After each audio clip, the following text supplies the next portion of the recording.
Sorry, मेरे मन की बात ऐसे बाहर आ गई, लेकिन सच बात तो ये कि बात अपने में दिल में रखना नहीं चाहता था। सच्चाई और ईमानदारी से आपको सब कुछ कह देना चाहता था कि मेरे मन में आपके लिए क्या चल रहा है।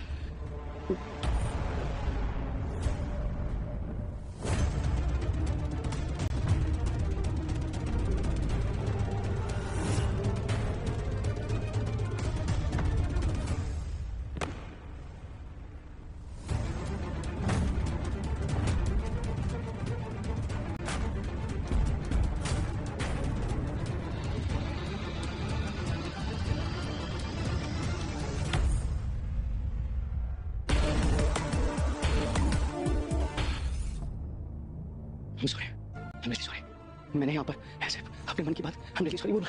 राहिल, मुझे यहाँ पर ये सब सॉरी, मुझे ये सब कहना I'm really sorry।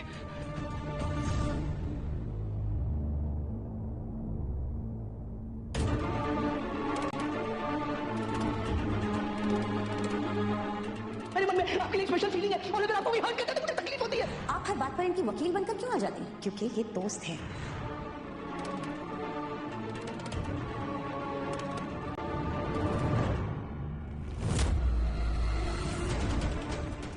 अपने पति के साथ खुश नहीं है, वो इस पे जुल्म करता है, तो आप लोग इसके साथ जोर जबरदस्ती क्यों कर रहे हैं? खबरदार, जो मेरे बच्चे के बारे में कुछ भी गलत कहा तो खबरदार, अगर दोबारा अनुपमा जी पे हाथ लगाया। दुश्मनी मुझसे निकालता, मेरे बच्चे को हाथ क्यों लगाया? मेरा टाइम आ गया। So sorry। मन की बात थी, कहती मन में बात थी, लेकिन उम्मीद नहीं थी। जानती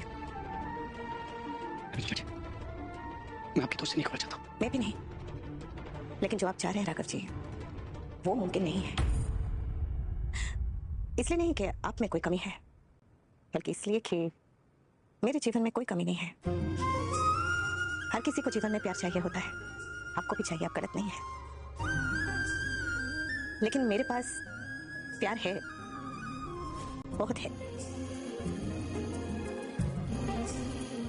मेरे अनुज ने मुझे इतना प्यार दिया है कि वो इस जन्म में तो क्या, अगले 100 जन्मों तक खत्म नहीं हो सकता। नया नाम तभी लिखा जाता है जब पुराना नाम मिट जाए, लेकिन मेरे मन पर, मेरे दिल पर, मेरी आत्मा पर जो नाम लिखा हुआ है वो हर रोज, हर पल, हर सांस के साथ और गहरा होता जाता है।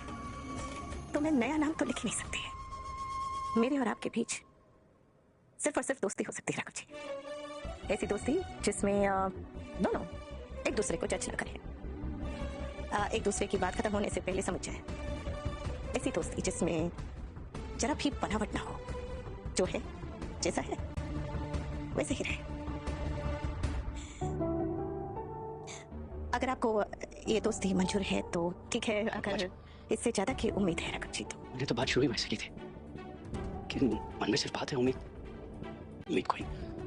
आप में से गुस्सा तो नहीं है ना? बच्चे थोड़ी है कि कट्टी बट्टी करे इस उम्र में।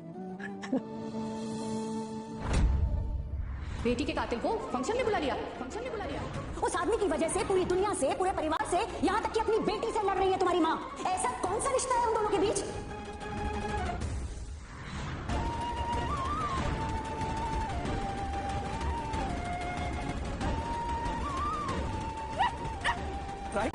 राहिल क्या हुआ? अरे राहिल, अभी तक तो तुम ठीक थी, अचानक से क्या हो गया जो इतने गुस्से में आ गई? राहिल, लिसन टू मी, क्या हुआ तुम्हें?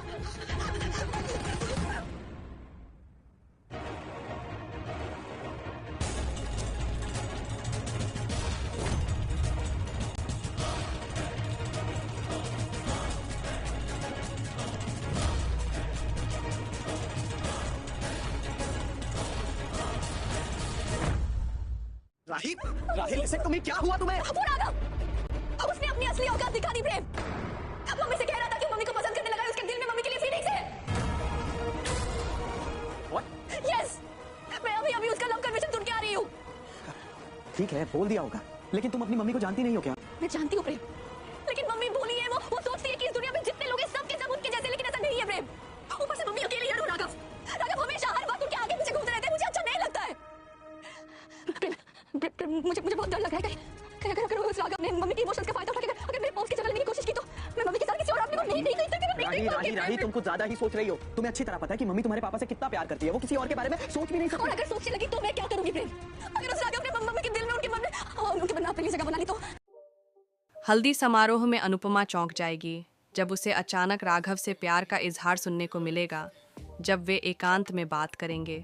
हालांकि राही और गौतम सहित 2 लोग कबूलनामे को सुनेंगे और इस दृश्य पर अपनी घृणा व्यक्त करेंगे। राघव पूरे विश्वास के साथ दावा करता है कि वह अनुपमा से प्यार करता है, जिस पर अनुपमा उसे शांत और समझदारी से अस्वीकार करती है। अनुपमा कहती है कि उसके पास पहले से जो कुछ है उससे ज़्यादा उसे कुछ नहीं चाहिए। यही वजह है कि उसके जीवन में प्यार की कोई कमी नहीं है। प्रेम प्रस्ताव के अस्वीकार होने के बाद भी अनुपमा को एक और बाधा का सामना करना पड़ता है, जब वसुंधरा अपनी भद्दी टिप्पणियों से सब कुछ खत्म करने के लिए तैयार रहती है। वसुंधरा कहती है कि वर्तमान शादी खत्म होने के बाद शाह को अनुपमा और राघव की दूसरी शादी की तैयारी करनी चाहिए। गौतम द्वारा यह खुलासा किए जाने पर कि कैसे राघव ने अकेले में अनुपमा के लिए अपने प्यार का इजहार किया, अनुपमा सभी का ध्यान अपनी ओर खींचती है। अनुपमा पूरे विश्वास के साथ अपने सम्मान के लिए खड़ी होती है और शक्तिशाली उत्तरों के साथ सभी दावों का खंडन करती है। हालांकि उसके परिवार से कोई भी इस मामले में उसका समर्थन करने के लिए आगे नहीं आता है, जिसमें राही और माही भी शामिल हैं, जो शर्म से अपनी आंखें फेर लेते हैं। अनुपमा को इस बात का बड़ा एहसास होगा कि कैसे हर कोई उसे सिर्फ अपनी निजी ज़रूरतों के कारण अपने आसपास चाहता है, लेकिन वास्तव में उसके लिए कोई सम्मान नहीं है। क्या यह एहसास अनुपमा की बहुप्रतीक्षित नई शुरुआत की ओर ले जाएगा?